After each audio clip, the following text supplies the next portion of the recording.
What if I told you that there's a universe out there that is like TDX but a parallel version of it?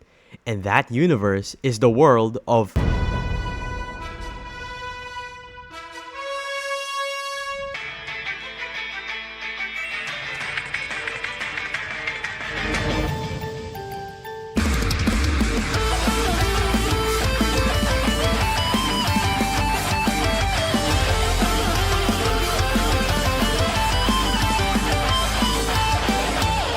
Hello Internet, and welcome to another TDX game theory, or is it a film theory?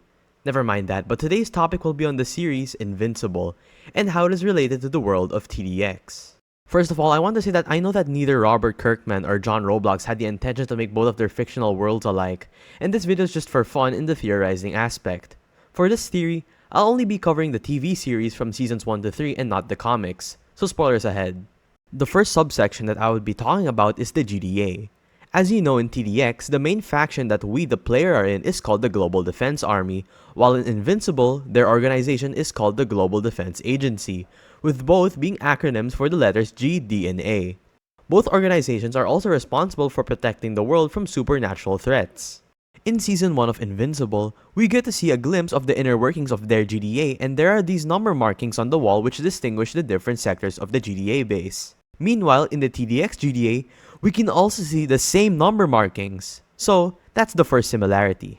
Next, for the technology, we get to see that the Invincible GDA cutting open a rock, which would also relate to how in TDX, the calamity rocks are also being used as a power source. Not to mention, but they are also experimenting on certain crystals, which we know in the TDX lore also has an abundance of power crystals. The Invincible GDA also has an ownership of power straps, which in this case holds electricity, but is also similar to the TDX GDA where they hold the calamity energy. For our next similarity, let's talk about the towers themselves. Now, the Invincible GDA has pretty standard things that you would normally see in the military like in TDX's GDA, like the soldiers, medics, helicopters, but one thing that they did have is the same bottom path railgunner that is also in TDX, where coincidentally, they both shoot laser projectiles. Still not convinced yet? Well, let's talk about the characters. Cecil Stedman, who is the director of the GDA, has a lot of similarities with the advisor from TDX. Both characters wear a black suit and a white shirt.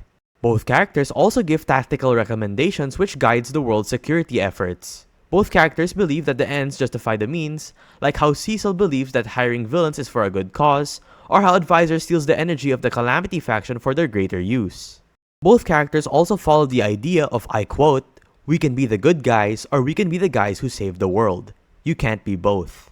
For our next main character in TDX, which is Dr. Xenon, there is also one character in the Invincible universe that also shares similarities to her, which is D.A. Sinclair.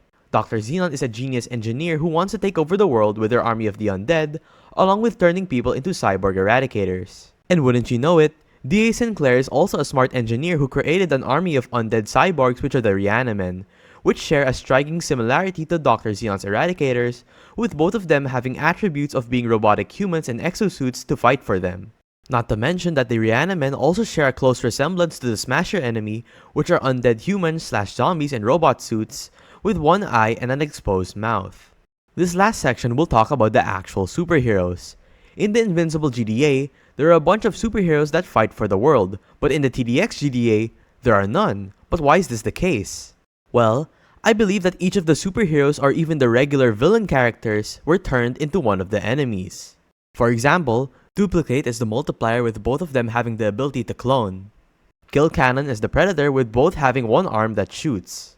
Shocker is Powerplex because of both of them having the power of electricity.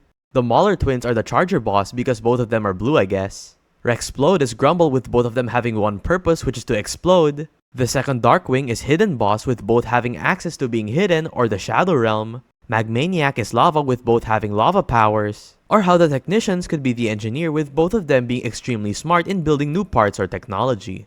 Do you get where I'm going with this? Well, anyways, that's it for this theory about the parallel universes of TDX and remember that that's just a theory. A TDX game theory. Thanks for watching.